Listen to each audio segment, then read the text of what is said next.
The Dance of Light and Shadow, a documentary by Ray Urbanek.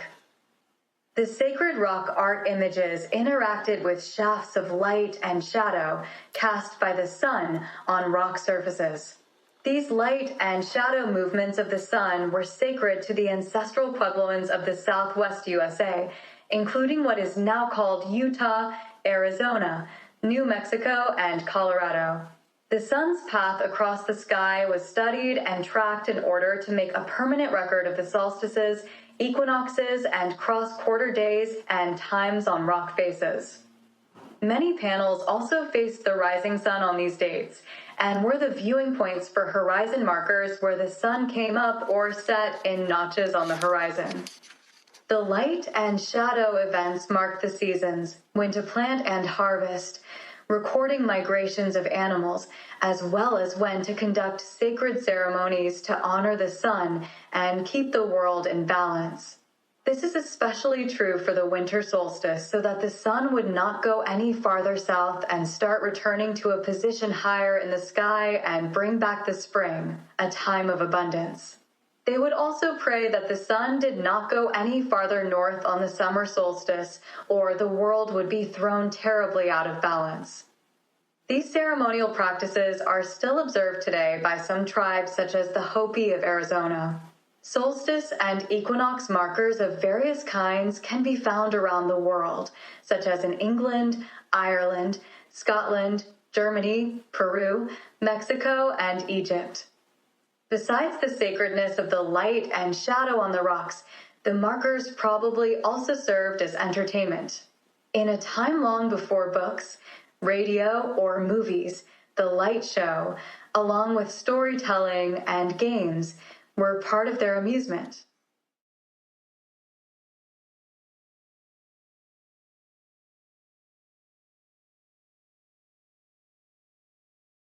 This is a summer solstice petroglyph marker of sunrise.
You used the term hollow bones.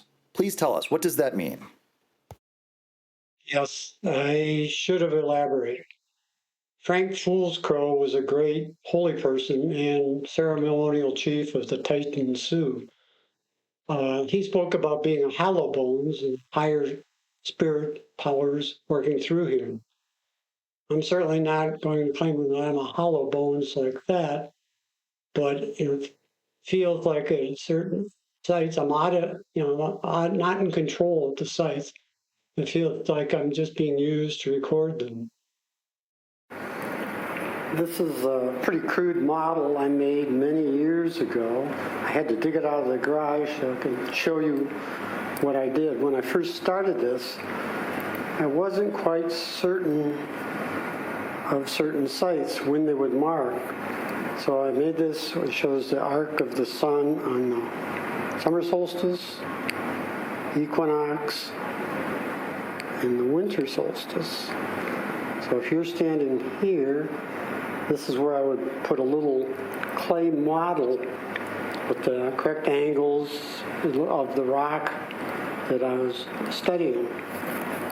And then I would take a narrow beam flashlight and run it along the different arcs to see when it would likely mark. It worked quite well, but later on I had enough experience that I no longer needed it. There are a couple additional slides I prepared a long time ago. This is sunrise and sunset with the seasons.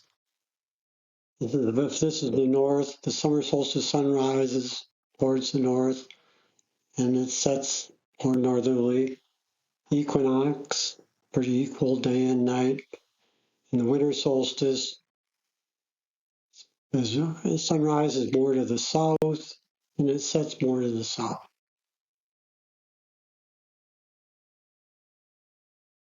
This is another slide which I showed is more of like a fulcrum where it's balance, seeking balance. The shadow comes with the winter. It gets the winter solstice. Everything's out of balance, very cold. No crops are growing. Some of the animals have migrated away. You need ceremony to bring it back into balance so the sun doesn't go any farther to the south, heads more to the equinox position, and then goes into the summer solstice. There's abundance and all, but if it gets too hot, the sun goes too far to the north, then you do ceremonies, bring it back into balance again. So all of this is balanced so it doesn't collapse. Most of this has been introductory, but at the end of this episode, I'm going to go into a marker that starts with marking on these lines for an hour and 16 minutes. Then it simultaneously marks the small figure here, hand to foot to crotch to hand. It goes on for an additional hour and 46 minutes. That's a total incredible 3-hour marking site. So I think you'll enjoy that. This is a bird foot shaman, as we see in many of them. Got bird hands and bird feet. With the one foot where the light shaft comes, has the toes bent to the right, which receive the sunlight energy from the shaft of light. And actually, if you look closely, as the shaft moves up, it also moves slightly to the left. So those little antennae are actually receiving the energy. The shaman's receiving the energy.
the summer solstice, Robert Hamilton recorded a summer solstice marker where a shaft of light appears to emanate from the shaman's head.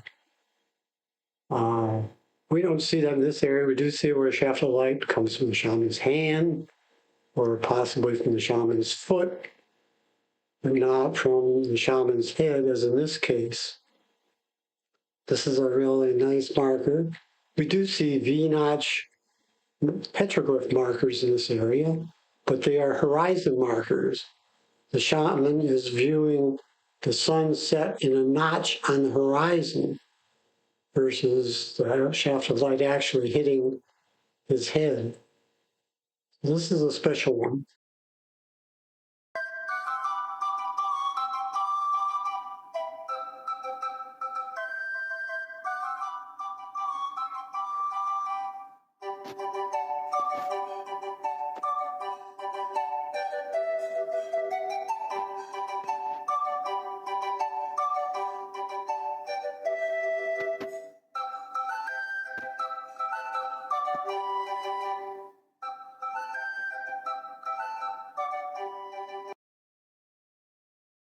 In 2001, Ray Urbanek moved to southern Utah for health reasons, but fortunately ended up following his bliss as a passionate amateur archaeologist. Ray has spent over 22 years finding and documenting over 90 solstice, equinox, and cross-quarter markers. At least one site found him, since he wasn't planning on going there. In addition, he has published 3 books and a novel on rock art. On the left, you will see the unabridged print-on-demand book called Anasazi Skywatchers of Southwest Utah, The Dance of Light and Shadow, A Sense of Place and Purpose. This book is available through lulu.com. On the right is the abridged print version, published in 2006. Links for both of these books are on his website. The novel, which is an ebook, has links to his findings on Ogham line writing. The book is called The Shaman and the Cult of Ogham, which was released in 2016. It is available through all ebook sellers on the internet. Ray has also published approximately 90 articles on archaeology in the Pleistocene Coalition News, PCN, primarily on Ice Age animal depictions in rock art. He has identified over 30 different Ice Age animals depicted in rock art in his area of the Southwest USA.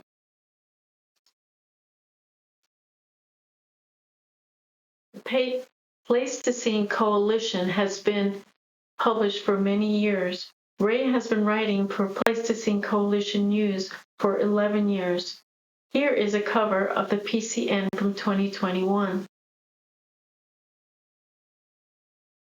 From 2022 is a 2-part PCN article covering 29 Ice Age animals depicted in Utah, Arizona, and Nevada rock art. You can visit his website to read his articles and learn more about his books on sacred rock art, archaeology, rock art, archaeoastronomy at naturalfrequency.net blog. 23 years of detailed observations, solstice, equinox, and cross-quarter markers. This documentary features some of Ray's favorite as well as the most memorable markers for many reasons. They are not presented in the chronological order in which they were found. There are also numerous subtle interactions which take place in addition to the dramatic markers, but they are not included in this documentary because of lack of space. You can find some of them on Ray's website. Winter Solstice 2011 and 2023.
At this winter solstice site I recorded in 2023, I wanted to let you know there's a lot more to the story. In addition to it lasting an incredible 3 hours, there's a mystery that I can only explain if I walk you through the history of the site. This is the site as I first noticed it, with what appeared to be bear claw marks. You see the yellow arrow, the primary ones, and 2 other sets, the blue arrows. There's more to the story. When I first found the site, I immediately homed in on the marks in the wall of the shelter that looked like cave bear claw marks I had seen in photos from France, and short-faced bear marks in Missouri, and bear claw marks in Oregon.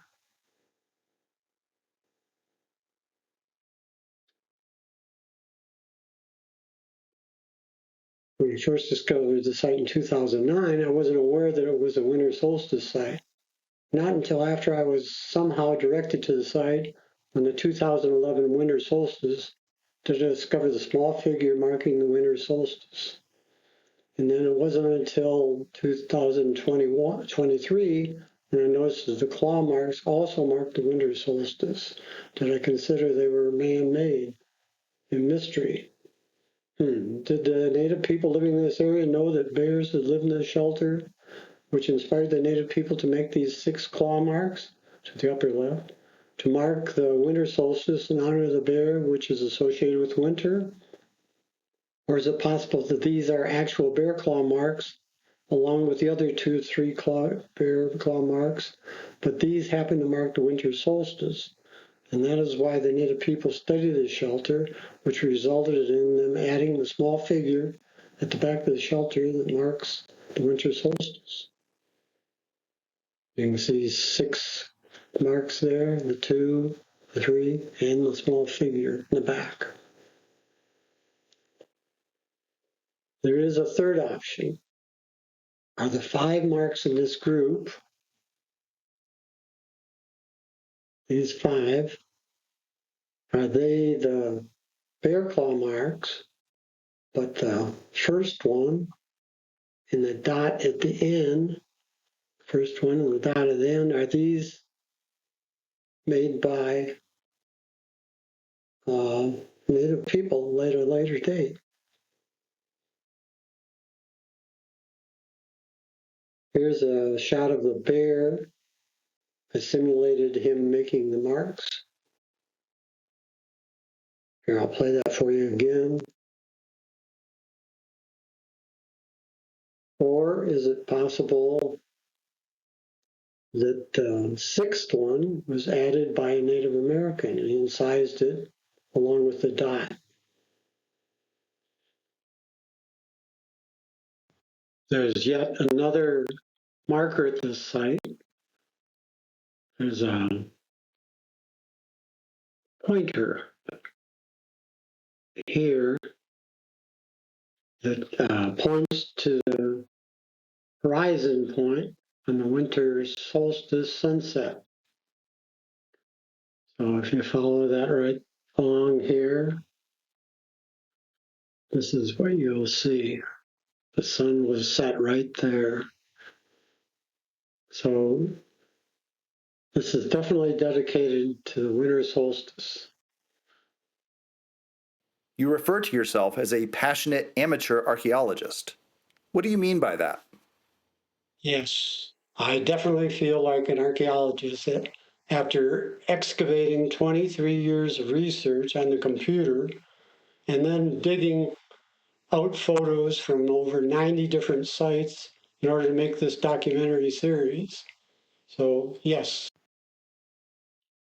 What did I get myself into here?